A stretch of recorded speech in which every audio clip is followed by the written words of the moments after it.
2026 FIFA world cup अब अपने आखिरी और सबसे रोमांचक पड़ाव पर पहुंच चुका है। टूर्नामेंट में अब सिर्फ सेमीफाइनल मुकाबले बाकी हैं और पूरी दुनिया की नजरें नए चैंपियन पर टिकी हैं। लेकिन मैदान के इस घमासान के बीच बाहर एक अलग ही खेल अपनी चरम सीमा पर है। यूनाइटेड स्टेट्स, कनाडा और मैक्सिको में खेला जा रहा ये टूर्नामेंट इतिहास का सबसे एम्बिशियस स्पोर्टिंग इवेंट बन चुका है।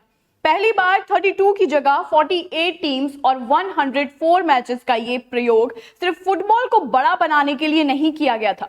इसके पीछे एक बेहद अग्रेसिव कमर्शियल स्ट्रेटजी थी, जिसका असर अब टूर्नामेंट खत्म होने के करीब पूरी तरह साफ हो चुका है।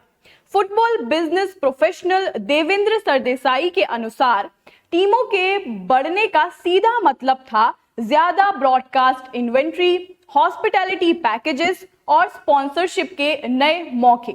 जैसे जैसे हम फाइनल की तरफ बढ़ रहे हैं, ये बिल्कुल स्पष्ट है कि हर एक्स्ट्रा मैच ने नए ब्रांड्स और होस्ट सिटीज के लिए रेवेन्यू के नए रिकॉर्ड बनाए हैं।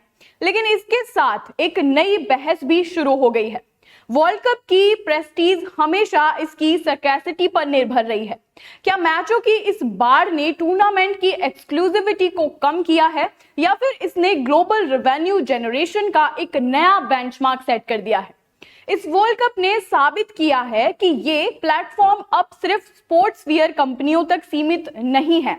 स्पॉन्सरशिप का दायरा अब पूरी तरह से कल्चरल पार्टिसिपेशन में बदल चुका है।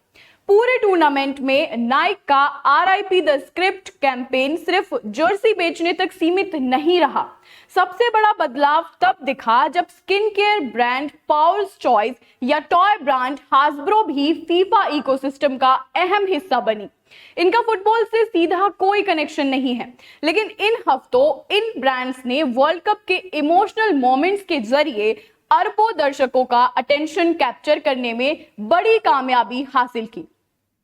इस अटेंशन को भुनाने के लिए टेक्नोलॉजी और मीडिया जायंट्स ने भी पूरी ताकत लगा दी। मेटा ने AI पावर्ड फैन इंटरेक्शन से इसे एक कंटिन्यूस सोशल एक्सपीरियंस बनाए रखा। वहीं लिनोवो और ब्रांड USA ने AI की मदद से इंफ्रास्ट्रक्चर और टूरिज्म को ट्रांसफॉर्म किया। इस शानदार व्यूअरशिप का सीधा असर 2030 और 2034 वर्ल्ड कप के US ब्रॉडकास्ट राइट्स पर पड़ने वाला है। फॉक्स को चुनौती देने के लिए अब नेटफ्लिक्स, डिज्नी, यूट्यूब, अमेजॉन और एप्पल जैसी कंपनियां रेस में उतर चुकी हैं।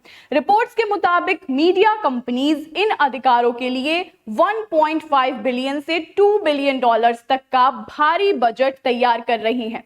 अब जब ये वर्ल्ड कप अपने अंतिम मैचों की तरफ बढ़ रहा है, फीफा के जरिए इसकी फाइनेंशियल सक्सेस पहले ही तय हो चुकी है।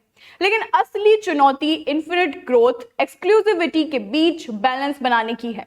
जरूरत से ज्यादा कमर्शियलाइजेशन टूर्नामेंट की उस रेयरिटी को खत्म कर सकता है जो इसे दुनिया का सबसे बड़ा इवेंट बनाती है। सेमीफाइनल और फाइनल के बाद ये सवाल इंडस्ट्री में कायम रहेगा कि क्या वर्ल्ड कप आगे भी अपनी सांस्कृतिक अहमियत बरकरार रख पाएगा, क्योंकि अंततः फीफा की सबसे बड़ी संपत्ति सिर्फ फुटबॉल नहीं, बल्कि पूरी दुनिया का अनडिविडेड अटेंशन है। ऐसी ही इंफॉर्मेटिव अपडेट्स आपको आगे भी देते रहेंगे। देखते रहिए बिजनेस 24 TV।